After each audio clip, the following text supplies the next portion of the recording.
The air outside Cedar Grove Animal Shelter was bitter with winter's chill, but inside the front lobby, the silence felt even colder. 6-year-old Lily Morgan stood quietly, her small fingers clinging tightly to the hem of her mother's coat. Her wide eyes didn't wander like other children's might. Instead, they stared forward, searching for something she couldn't name. Her mother, Sarah Morgan, once a military nurse, had left the service after her husband, Sergeant Mark Morgan, was killed during a training mission. Since that day, Lily hadn't spoken a single word. Sarah had read about how therapy dogs could help grieving children. So she brought Lily here, hoping one special dog might spark something inside her again. But kennel after kennel, Lily remained silent, expressionless. Even the most playful pups didn't get a reaction. Then it happened. A side door Mark's staff only hadn't latched properly, drawn by something invisible. Lily stepped through it at the end of the sterile hallway. A vet tech was leading a frail German shepherd down the corridor. His coat was patchy, his ribs showing, his eyes clouded and lifeless. Lily stopped then, from deep within her silence. A whisper stopped no one heard. She cried louder, voice cracking through the silence of months. "Stop!" Sarah rushed in, startled only to see her daughter run and throw her arms around the weak dog. "This is Rex, he's Daddy's dog." Sarah's breath caught the scar on his side, the faded military tattoo on his ear. It was Rex, her husband's military. K9 listed missing. After the explosion, the shelter director arrived stern and unmoved. "This dog is terminal. 10% survival rate. Euthanasia is the humane option."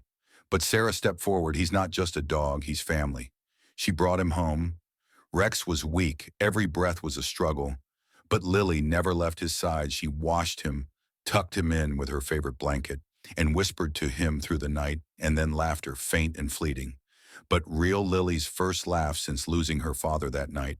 Rex had a violent seizure. They rushed him to the emergency vet clinic. Tests showed severe neurological damage, too advanced for simple trauma.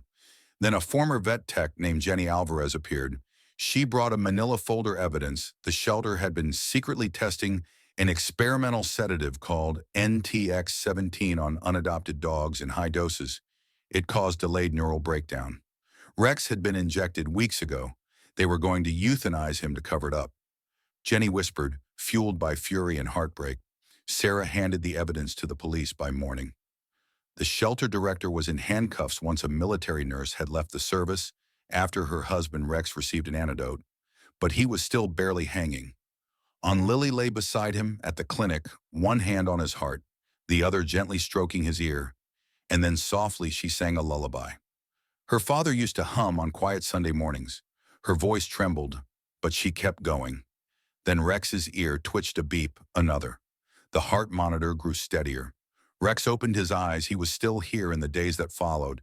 He slowly recovered, weak but alert, always watching for Lily, following her voice, trusting her presence. And Lily, she began speaking again.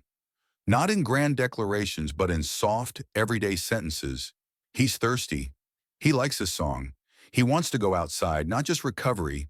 Healing the Army confirmed Rex's identity and awarded him a Medal of Honor for his service. One overcast morning, the three of them visited Mark Morgan's grave. Lily placed wildflowers at the stone, then pulled out a crumpled piece of paper, a child's drawing in shaky letters. "I will be your friend." She placed it by the flowers. Rex stepped forward, sniffed the gravestone, sat quietly, then let out a soft bark. Not of sorrow, but of duty fulfilled. "We're home now," Sarah said gently, "and we're whole again."